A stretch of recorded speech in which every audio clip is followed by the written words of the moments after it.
The air in that motel room felt thick, not with dust or the stale scent of cigarettes, but with a stillness that pressed in on my eardrums. It was the kind of quiet that screams. I'd thought it was just the unsettling echo of the night before, the lingering unease of unfamiliar walls. Then I heard it, a faint, choked sound that was undeniably human, and it wasn't coming from the hallway. It was coming from the room next door. And for a split second, a cold dread settled in my stomach because I knew, with a certainty that chilled me to the bone, that whatever was happening, it was somehow my fault. My life before that trip had been a carefully constructed facade. On the surface, everything was pleasant, if a little bland. Sundays at my parents' for roast chicken, polite chatter about the weather and my siblings' latest career move. Inside, though, a slow rot had set in, a quiet resentment that had been nurtured for years. My older brother, Daniel, had always been the golden child, the one who could do no wrong. He had a knack for charming everyone, for twisting situations to his advantage with a smile and a perfectly timed anecdote. I, on the other hand, was the dependable one, the one who always cleaned up the messes, who absorbed the brunt of our mother's passive aggression and my father's distant disappointment. Daniel's latest venture, a disruptive tech startup that was perpetually on the verge of bankruptcy, had become a constant drain on the family's resources, and by extension, mine. I'd poured a significant chunk of my savings into it, believing, foolishly, in the narrative he spun of imminent success. My mother had been a vocal proponent, her pronouncements about Daniel's genius echoing in every family gathering. My father, as always, had simply nodded along, his silence an implicit endorsement. Daniel had a way of making people feel indebted to him. I remembered distinctly the time our grandmother passed away. While everyone else was grieving, Daniel had been meticulously calculating the value of her antique jewelry, his fingers tracing the settings with an almost proprietary air, even before the will was read. He'd sidled up to me later, a disarming grin plastered on his face, and said, "You know, some of this will make a real difference for the company. Think of it as an investment, sis. For our future." The casual disregard for sentiment, the immediate pivot to financial gain, had been breathtaking. Another time, I'd been struggling with a major project at work, pulling all-nighters, my mental health fraying. Daniel, who hadn't lifted a finger to help, had somehow convinced my parents that was the one carrying the weight of responsibility for the family's financial well-being. He'd even manufactured a story about a near-miss business deal that would have ruined us all if not for his timely intervention, a tale met with sighs of relief and renewed praise from our mother. My quiet efforts, my tangible contributions, were always invisible, overshadowed by his fabricated dramas. He'd even managed to convince our parents that I was the one being selfish for not wanting to support his latest desperate funding round, implying I lacked loyalty. The emotional manipulation was masterful. The trip itself was supposed to be a peace offering, a forced attempt at reconciliation after a particularly heated argument about my finances. Daniel had insisted on booking the place, a slightly run-down but ostensibly decent roadside motel just outside of town. He'd wanted to discuss the future of our investment, which, in his language, always meant he needed more money. I'd agreed, against my better judgment, telling myself it was time to put an end to the endless cycle of his crises. The room was small, sparsely furnished, with a faint smell of disinfectant that couldn't quite mask the underlying mustiness. The thin carpet was worn bare in front of the dresser, and the television had a permanent, fuzzy halo around the screen. Daniel had sprawled on the bed, phone already in hand, scrolling through what looked like a stock ticker app. He'd barely acknowledged me when I entered, just a grunt and a wave of his hand towards the other bed. The conversation, as expected, had quickly devolved into his usual litany of woe, punctuated by demands. He talked about market fluctuations, unseen competitors, the sheer injustice of his struggles, all while I sat on the edge of my bed, listening, my stomach tightening with every word. He painted a picture of himself as a visionary constantly battling a cruel world, a narrative I knew intimately. He'd punctuated his spiel with a long, drawn-out sigh. "It's just not fair," he'd said, his voice dripping with self-pity, and then, his gaze drifting towards the wall separating our rooms, he'd added, "Some people just have it so easy. Don't they?" The implication hung heavy in the air. He was talking about me. He always was. And then, the night. The cheap motel sign flickered outside, casting a sickly yellow glow through the gap in the curtains. I'd been trying to read, the drone of the highway a distant hum, when the sound started. Faint at first. A shuffling, a muffled thud, then a strangled cry. My heart leaped into my throat. I knew it wasn't just the thin walls, this was more. I sat up, straining to hear, the book forgotten in my lap. The sounds grew louder, more desperate.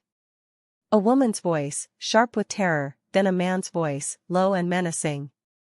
My breath hitched. This was no mere argument. I felt a primal urge to call the police, but a paralysis, a familiar sense of helplessness, held me captive. My gaze flickered to the door separating my room from Daniel's. He was asleep, or pretending to be. I could hear his even breathing. A terrible thought, like a shard of ice, pierced my mind. What if he knew? What if he was involved? The sounds from next door intensified, a guttural sob, a desperate plea.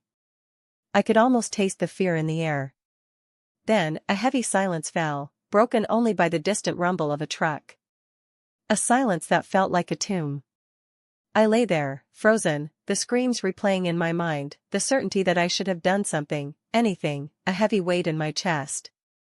The guest had vanished, and the screams had been a prelude to an emptiness that echoed the void Daniel had created in my life. The next morning, the motel lobby was a hive of hushed whispers. The manager, a stout woman with a perpetually worried frown, was on the phone, her voice low and urgent.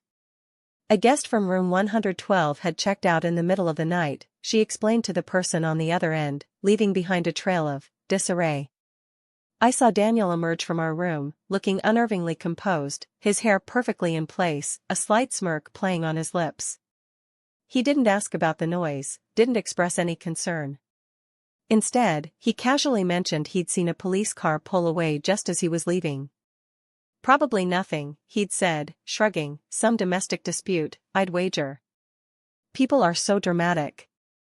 His indifference was a mask, a perfectly honed performance. But I saw the flicker in his eyes, the almost imperceptible tightening of his jaw, the briefest hint of something I recognized as pure, unadulterated panic. He thought he'd gotten away with it. He thought his carefully constructed world remained intact. That's when I decided. It wasn't about anger, not about shouting or accusations. It was about precision. I walked back into our room, the air suddenly feeling cleaner, lighter. Daniel was gathering his things, humming a tuneless melody. I sat down on my bed, pulled out my phone, and opened a specific email. It was a scanned copy of the original investment agreement for his startup, meticulously worded and legally binding. I'd insisted on it at the time, a small act of self-preservation that Daniel had scoffed at, thinking it a mere formality. I scrolled to the clause detailing investor recourse in cases of misrepresentation or financial impropriety. My finger hovered over the send button. I looked at Daniel, his back to me as he wrestled with his duffel bag.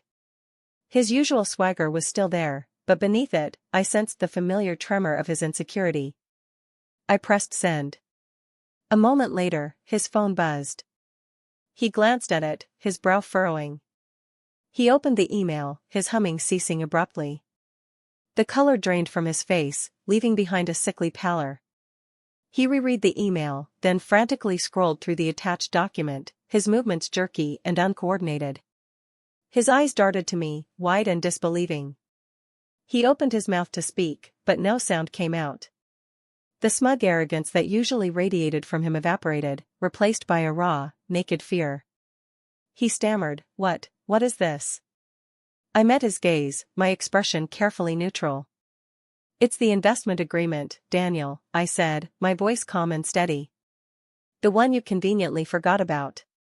He looked at the phone again, then back at me, his face a mask of dawning horror. He finally understood. The illusion of his control had shattered. The fallout was swift and brutal, though blessedly silent from my end. Daniel's frantic calls to our parents were met with confusion, then suspicion.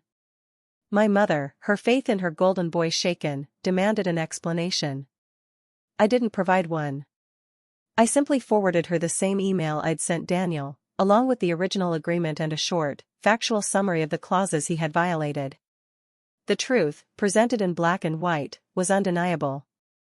He'd leveraged our family's trust and my personal finances for his own reckless ventures, consistently misleading everyone about the company's true financial state. The carefully constructed narrative of Daniel the visionary crumbled into dust. My mother's tears of disappointment were followed by sharp, accusatory texts directed at Daniel. My father, his quiet support now withdrawn, simply stated that Daniel had made his bed. Daniel's so-called business partners, sensing the shift in the family's backing and the impending legal ramifications, began to distance themselves, some even initiating their own investigations. The social consequences were immediate. Family gatherings became tense, awkward affairs. Daniel was no longer the center of attention, but an outcast, his charm failing to mask the avarice that had been exposed. The screams from the motel room, the vanished guest, the details remained a mystery, a shadow that Daniel himself seemed unable or unwilling to fully address, adding another layer of unease to his unraveling. But the emotional justice was served, cold and clean. He was left with the wreckage of his reputation, the alienated family, and the cold, hard reality of his own self-inflicted ruin. I watched it all unfold from a distance, a quiet observer. There was no triumph, no celebration. Just a profound sense of stillness, the kind that settles after a storm has passed, leaving the landscape irrevocably changed, but finally quiet.